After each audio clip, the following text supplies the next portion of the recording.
This is Talk Business and Politics with Roby Brock. Welcome to today's Talk Business and Politics. I'm Roby Brock, joined by John Brummett of the Arkansas Democrat-Gazette. Top of the week to you. And to you. A casual John Brummett today. Is this a post-Easter look for you? I'm trying to see if I can get away with it. And by the summer, it'll be T-shirts in here. That's what I need you. Just what I'm working on. Brummett is going to walk in here in like a wife beater and some gym shorts. Don't have any wife beaters. Flip-flops? Are you going flip-flops? No, don't wear those either. Just tennis shirts. And, okay. And tennis shorts. But no, this will be as casual. And this is just this I will week. take you whatever you got. Well, you're very kind, but I mean no disrespect. I just wasn't in the mood. I got you. For a tie this morning. Let's talk about some formalities in Washington, D.C. Okay. You like that segue there? That's how that works. You know, you do those things there. You're sometimes more clever than I realize. You have to explain your cleverness to me. Thank you. I know some things go over your head sometimes, They do. John. That's why I bring them They down do. every They now do. and then. We got the redacted Mueller report last week, right before the Easter holiday, so that everybody would forget about it and we would move along, and it would How's be that the going? conversation. Well, we're bringing it back up on a Monday because I don't think that it's done yet. What were your big takeaways from what spilled out of all of that? 400 plus pages. You had to have something that puts it right in perspective. Yeah, it's called a nut graph in newspaper. Nut graph is the thing where you take just as clearly and concisely as possible, you say what the story is. And when I read it, I put on social media, this is Mueller's nut graph, and basically was, badly paraphrasing, if we could have exonerated the president on obstruction of justice, we would have done so, but we could not. There's your nut graph. Now, what we're going to proceed now to argue about and have congressional testimony and investigation about, and maybe even impeachment consideration, is whether by saying that we couldn't exonerate him on obstruction, you're essentially saying he's vulnerable to charges of obstruction, if not worthy of prosecution for obstruction. So that's the story. That's the big takeaway. I read all the obstruction part because there was no collusion, which is not even a thing. I skipped around in the first part about conspiracy, but some of that is pretty interesting too. While there is no conspiracy, there are a whole lot of interaction. There was a lot of conversations going on between Russians and people in the United States. But I think it came down to this. The Russians wanted to interfere, to disrupt American politics, and saw Trump as an agent, a good agent for that. Trump likes to win and thought, these guys are liable to help me. I appreciate what they're doing. There were conversations, but in terms of a conspiracy that Mueller was looking for that could be verified by evidence of actual quid pro quo, it never was direct. In fact, it was so casual that Trump got up at a speech and colluded openly. Russians, please go find these emails. Mueller says they went to look for them that afternoon. Yeah. But there were some parts where Mueller even said, I can't tell you the answer to this because we didn't get enough information on this. For instance, Trump's questions that he was asked, since he did not appear before grand jury and was not interrogated in person by the special prosecutor, he provided the written answers, of which he seems to not recall a whole lot. Well, yes. That's a standard legal exercise, He's not though. the first person to lack memory about some details. So that's almost pro forma. I can't recall. And your lawyers will tell you, unless you're absolutely sure, of every detail, then it's not necessarily wrong to say you can't recall, because it's possible you can't recall everything.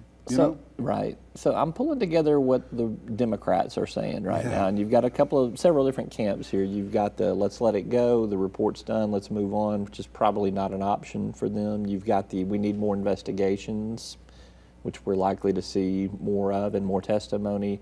And then you've got, it's time to impeach. There's certainly enough evidence here to impeach.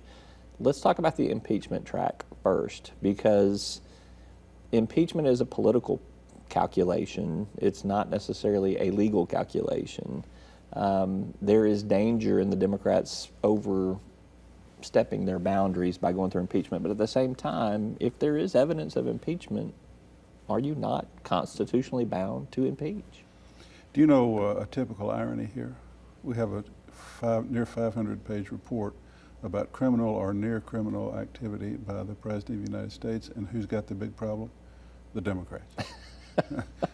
I mean, Trump's base is fine, and it's the political dynamic is not substantially changed, but the Democrats, this plays right into this burgeoning Democratic divide between the more hardened left, let's go to war, those not quite to that level, and the more pragmatic, and those are the three tracks that you mentioned.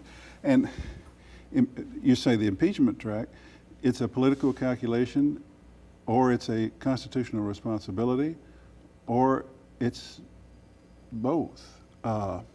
And there's no good answer here.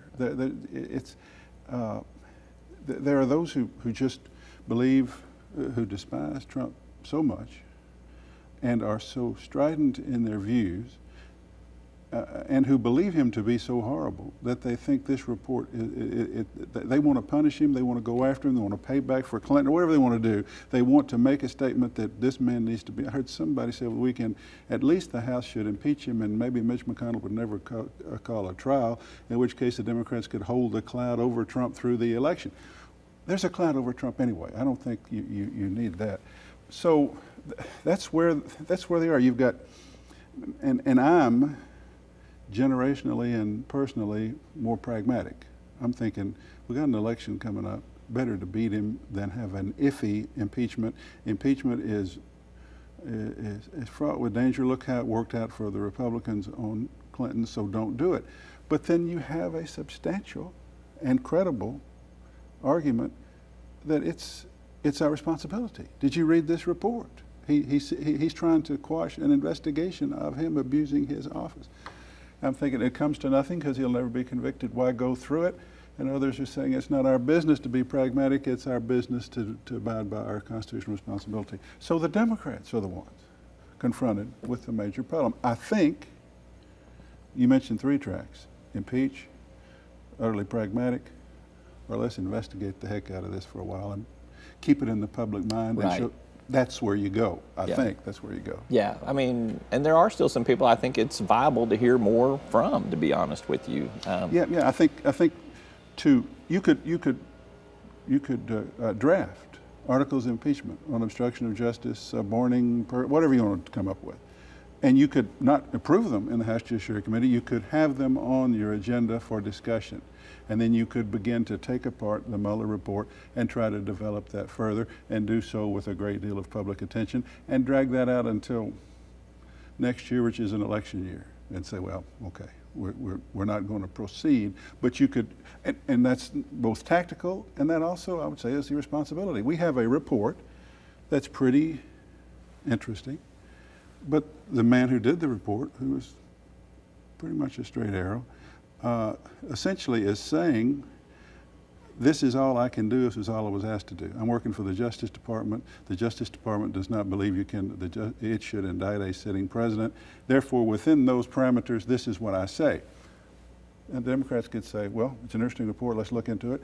We as Congress can look further. So I think that's what we're going to see over the next many months. Let's talk, everybody kind of talks about that the Republicans are somewhat unified in their response to this, but I really think that there's two threads here too. You do have the always Trump supporters here who are out there blasting the report, shooting holes in the report, quite frankly contradicting the black and whiteness of the report with just some absolute falsehoods in some respect. Right. And then you have some Republicans that, if it were a different political situation, would be more inclined to say, let's do the constitutionally responsible thing and examine this as far as we could. They will not be vocal about that. Right.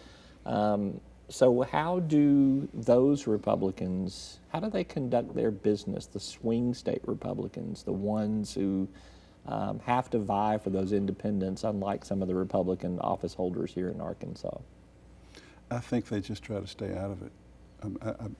I mean, the Republicans generally, by and large, have made their bed with Trump. Their party has made its bed with Trump. And those in swing districts must run their own campaigns, try to make it about something other than Trump, and try to try to compartmentalize these things. Unless you can unless you're all in for Trump, or unless you want to take the position that I join the guys across the aisle and say we need to investigate this, just not talk about it. Sometimes that's tactically the best thing to do. All right, we'll see how this plays out. Obviously, it will be a point of conversation, countless points of conversation, no slips of the tongue from you. I appreciate that. My Wednesday online column, by the way, imagines Mueller's testimony to the House Judiciary Committee. Oh, does it? Yeah. So everybody, be worth a read. And it's serious. I mean, ArkansasOnline.com. That's where it is. ArkansasOnline.com. Yeah. All right. Always good to be with you. Thank you, my man. All right, get back out and enjoy that beautiful Arkansas weather. I'm gonna get into my T-shirt. It's a lovely spring day. Does it say "I'm with Trump"? Is that what it says on the front of it? It says "Make America Great Again." I've got several of those. XXX. This is a PG-13 show. Triple and we X appreciate size. you Size. Come you. on, Okay. Roby. And that's only for maneuverability. He is John Brummett of the Arkansas Democrat-Gazette. Catch him online and catch him in the newspaper. That is all for today's program. Thank you for tuning in. We'll see you next time. You'll find us at the end of a lot of long country roads, covering over 60% of the great state of Arkansas. Our 17 electric distribution cooperatives are working day and night to provide reliable, affordable power to over 500,000 homes, farms, and businesses, just like yours. The Electric Cooperatives of Arkansas, your local energy partners. Each day, the promise of our nation begins again. Arkansas and America, moving forward. I help make that promise a reality. It's not for everyone, but people everywhere depend on us. Oh, I love you too, sweetie. Trucking delivers, or everything stops. And that's what drives me.